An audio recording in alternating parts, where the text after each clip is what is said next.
રાજ્યમાં જામ્યો છે વરસાદી માહોલ। છેલ્લા 24 કલાકની વાત કરીએ, જેમાં રાજ્યના 225 તાલુકામાં વરસાદ વરસ્યો છે। જૂનાગઢના માંગરોળમાં માત્ર 14 કલાકમાં 22.5 ઇંચ વરસાદ ખાબક્યો। માળિયા હાટીનામાં પણ 14.5 ઇંચ વરસાદ વરસ્યો છે। ડાંગના વઘઈ અને સુબીરમાં 13.5 ઇંચ વરસાદ પડ્યો। રાજ્યમાં શરૂઆતના 10 દિવસમાં જ વરસ્યો સરેરાશ 13.27% વરસાદ। સૌથી વધુ દક્ષિણ ગુજરાતમાં 17.11 ઇંચ વરસાદ ખાબક્યો। માંગરોળમાં શરૂઆતી ચોમાસામાં 103.38% વરસાદ વરસ્યો છે। સૌરાષ્ટ્રમાં પણ સરેરાશ 15.38% વરસાદ વરસ્યો। કચ્છમાં સૌથી ઓછો 0.40% જ વરસાદ નોંધાયો। જૂનાગઢના માંગરોળમાં મેઘરાજાનું રૌદ્ર સ્વરૂપ 22.6 ઇંચ વરસાદ ખાબકતા જનજીવન અસ્તવ્યસ્ત થયું। માંગરોળ, માણાવદર, કેશોદમાં પૂરની સ્થિતિ। 22 ગામો સંપૂર્ણપણે સંપર્ક વિહોણા બન્યા। નીચાણવાળા અનેક વિસ્તારોમાં જળબંબાકાર। જૂનાગઢના માળિયા હાટીનાનો ભાખરવડ ડેમ ઓવરફ્લો થયો છે। ડેમ ઓવરફ્લો થતાં નીચાણવાળા ગામોને એલર્ટ કરી દેવામાં આવ્યા। ભાખરવડ, વડાણા, જાનડી, ઘુમટી ગામને એલર્ટની સ્થિતિ પર, નાની ધનીજ, જડકા, સામઢિયાળા ગામને એલર્ટ કરવામાં આવ્યા છે। લોકોને નદીના પટમાં અવરજવર ન કરવા માટે તંત્રની અપીલ। નવસારીની તમામ નદીઓના જળસ્તર વધ્યા। પૂર્ણા નદી ભયજનક સપાટી પર પહોંચી છે। નીચાણવાળા વિસ્તારોમાં પાણી ભરાયા। પૂર્ણા નદીનું જળસ્તર વધતા પ્રશાસન એલર્ટ। 22 ફૂટે પૂર્ણા નદીનું પાણી સ્થિર થયું। ભરૂચના વાલિયા પંથકનું સિલુડી ગામ બેટમાં ફેરવાયું। સિલુડી ગામમાં સરેરાશ 3.46 ઇંચ વરસાદ વરસ્યો। કોતરના પાણી ઘરોમાં ઘૂસ્યા। 50 જેટલા લોકોને સ્થળાંતરણ કરવાની ફરજ પડી। શાળા ફળિયામાં 2 મકાનોની દિવાલ ધરાશાયી। પ્રશાસને રાહત અને બચાવ કામગીરી કરી। રાજ્યમાં આજે ફરી જોરદાર વરસાદ પડવાની આગાહી। અમદાવાદ સહિત મોટાભાગના જિલ્લામાં વરસાદનું યલો એલર્ટ। પોરબંદર, ગીર સોમનાથ, જૂનાગઢમાં વરસાદ પડશે। ભાવનગર, દીવ, મહીસાગર, દાહોદમાં પણ ભારે વરસાદની આગાહી। ગીર સોમનાથના સૂત્રાપાડામાં ખેતરો, ઘરો પાણીમાં ગરકાવ થયા। ડ્રોન દ્રશ્યોમાં જળબંબાકારનો અદ્ભુત નજારો। ગામમાં ચારે તરફ જળબંબાકાર જેવી સ્થિતિ સર્જાઈ। સ્થાનિકોને સાવચેતી રાખવા અને જરૂરી સિવાય બહાર ન નીકળવા માટે પણ અપીલ કરવામાં આવી। ગીર સોમનાથના સૂત્રાપાડામાં જળબંબાકાર ધોધમાર વરસાદથી ખેતરો બેટમાં ફેરવાયા। જાલના વડોદરા ગામના દ્રશ્યો સામે આવ્યા, જ્યાં જુઓ ત્યાં પાણી જ પાણી દેખાયા। જૂનાગઢના કેશોદમાં ભારે વરસાદને પગલે એનડીઆરએફની ટીમ તૈનાત કરી દેવામાં આવી। અસરગ્રસ્ત વિસ્તારોમાં પાણી ભરવાના કારણે હાલાકી। માંગરોળ, માણિયા, ભેસાણમાં વરસાદ અવિરત ચાલુ। રાજકોટના જેતપુર શહેર અને ગ્રામ્ય વિસ્તારોમાં ધોધમાર વરસાદ। ખીરસરા સ્ટેશન, વાવડી, વાડસરા ગામમાં વરસાદ। શહેરના મુખ્ય માર્ગો પર પાણી ભરાયા। રોડ પર પાણી ભરાતા વાહનો બંધ કરવામાં આવ્યા।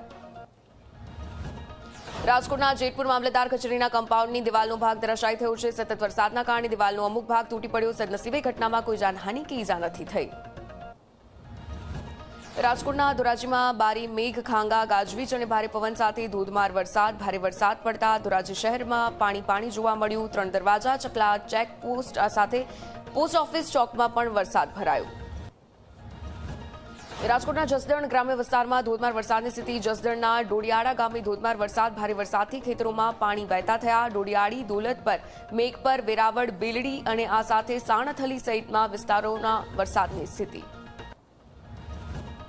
દ્વારકાના રોડ રસ્તા પર વરસાદી પાણી ફરી વળ્યા। દ્વારકામાં વરસાદ પડતાની સાથે લોકો ખુશખુશાલ। અસહ્ય ગરમી વચ્ચે વરસાદ પડતા લોકોને રાહત।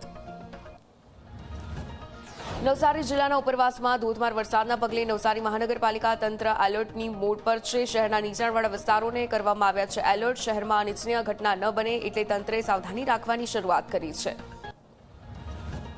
સુરત જિલ્લા સહિતના આસપાસના વિસ્તારોમાં વરસાદને કારણે જળાશયો ઓવરફ્લો થયા છે। સુરતની કીમ નદીમાં પાણીની ભરપૂર આવક। ઓલપાડ, માંગરોળ, હાંસોટ માટે જીવાદોરી સમાન છે કીમ નદી। તાપીના ડોલવણમાં વરસાદ બાદ નદીઓ જીવંત બની। ડોલવણમાંથી પસાર થતી ઓલણ નદીમાં નવા નીર આવ્યા છે। નદીઓમાં નવા નીર આવતા ખેડૂતો પણ ખુશહાલ। ગીર સોમનાથ જિલ્લામાં મેઘરાજાએ દળબડાટી બોલાવી। સૂત્રાપાડાના વાવડી ગામમાં જળબંબાકારની સ્થિતિ। વાવડીથી સૂત્રાપાડાને જોડતો મુખ્ય માર્ગ જળમગ્ન થયો છે। રસ્તા પર પાણી ફરી વળતા વાહન વ્યવહાર પણ પ્રભાવિત થયો। નવસારીના ખેરગામમાં મેઘરાજાની ધમાકેદાર બેટિંગ। વરસાદી માહોલથી ઓરંગા નદીમાં નવા નીરની આવક થઈ છે। નદીના જળસ્તરમાં વધારો થતા ગરગડીયો પુલ પાણીમાં ગરકાવ। ભાવનગર જિલ્લાના સિહોર તાલુકા પંથકમાં ધમાકેદાર વરસાદ. સિહોર શહેર અને તાલુકાના ગ્રામ્ય પંથકમાં જોરદાર વરસાદ. સારા વરસાદના કારણે ગ્રામ્ય પંથકમાં નદી નાળા છલકાયા. ભાવનગર જિલ્લાના અનેક તાલુકા વિસ્તારોમાં મેઘાની ધમાકેદાર એન્ટ્રી. જિલ્લાના પાલીતાણા, સિહોર, ગારિયાધર, તળાજા પંથકમાં વરસાદ. આ સાથે પાલીતાણાના ઘેટી, દૂધડા, નાનીમાડ, કંજરડા, ભૂતિયા, સોનપરી ડેમ સહિતના વિસ્તારમાં ધોધમાર વરસાદ. ડાંગના વઘઈમાં સૌથી વધુ 13 ઇંચ વરસાદ વરસ્યો છે. ભારે વરસાદથી અંબિકા પૂર્ણા નદીમાં ઘોડાપુર આવ્યું. ગીરા અને ખાપરી નદીમાં ઘોડાપુર જેવી સ્થિતિ. તાપી જિલ્લામાં ધોધમાર વરસાદ વરસ્યો છે. ભારે વરસાદથી સેવા સદનના માર્ગો પર પાણી ભરાયા. પાણી ભરાતા વાહન ચાલકો હેરાન પરેશાન. તાપી જિલ્લામાં ડોલવણ અને વાલોડ તાલુકામાં વરસાદ. ગ્રામીણ વિસ્તારના માર્ગો બંધ થતા જનજીવન પર અસર. વાલોડ તાલુકાના 4, વ્યારા તાલુકાના 3, સોનગઢ તાલુકાનો 1 માર્ગ બંધ કરવાની ફરજ પડી. ખેડાના નડિયાદના મુખ્ય માર્ગો પર પાણી ભરાયા છે. નાના કુંભનાથ રોડ, સૈશવ હોસ્પિટલ રોડ, આ સાથે વીકેવી રોડ વિસ્તારમાં પાણી ભરાયા. નડિયાદ પશ્ચિમ વિસ્તારના લોકોને ઓવરબ્રિજ પરથી પસાર થવાનો વારો આવ્યો. અમદાવાદમાં વરસાદમાં વચ્ચે રોડ બેસી જવાની ઘટના સામે આવી. વંદે માતરમથી ન્યૂ રાણીપ જતા અંડરપાસ પાસેનો બનાવ. રોડ બેસી જતા લોખંડના સળિયા લઈ જતું 40 ટન વજનનું ટ્રેલર રસ્તામાં ફસાયું. ટ્રેલર ફસાતા માર્ગ પર વાહન વ્યવહાર ખોરવાયો. ગુજરાતના દરિયાકાંઠે તોફાની વાતાવરણની આગાહી. દરિયાકાંઠે 5 દિવસ ભારે પવન ફૂંકાવાની આગાહી. તમામ બંદરો પર LC3 સિગ્નલ લગાવવા આદેશ. દરિયાકાંઠે 40 થી 50 કિલોમીટર પ્રતિ કલાકની ઝડપે પવન ફૂંકાશે. માછીમારોને 5 દિવસ સુધી દરિયો ન ખેડવા માટે સૂચના. દેવભૂમિ દ્વારકાના ઓખા બંદર પર 3 નંબરનું સિગ્નલ લગાવવામાં આવ્યું છે. 41 થી 60 કિલોમીટર પ્રતિ કલાકની ઝડપે પવન ફૂંકાવાની સંભાવના. માછીમારોને કાંઠા વિસ્તારમાં સાવચેત રહેવા માટે સૂચન કરવામાં આવ્યું. માછીમારોએ પોતાની બોટને બંદર પર લાંગરી દેવાની સૂચના આપવામાં આવી. પોરબંદરમાં બંદર પર લાગ્યું 3 નંબરનું સિગ્નલ. શહેરીજનોએ દરિયા કિનારે ન જવા માટે તંત્રે અપીલ કરી છે. માછીમારોને પણ દરિયો ન ખેડવા માટે સૂચના આપવામાં આવી છે.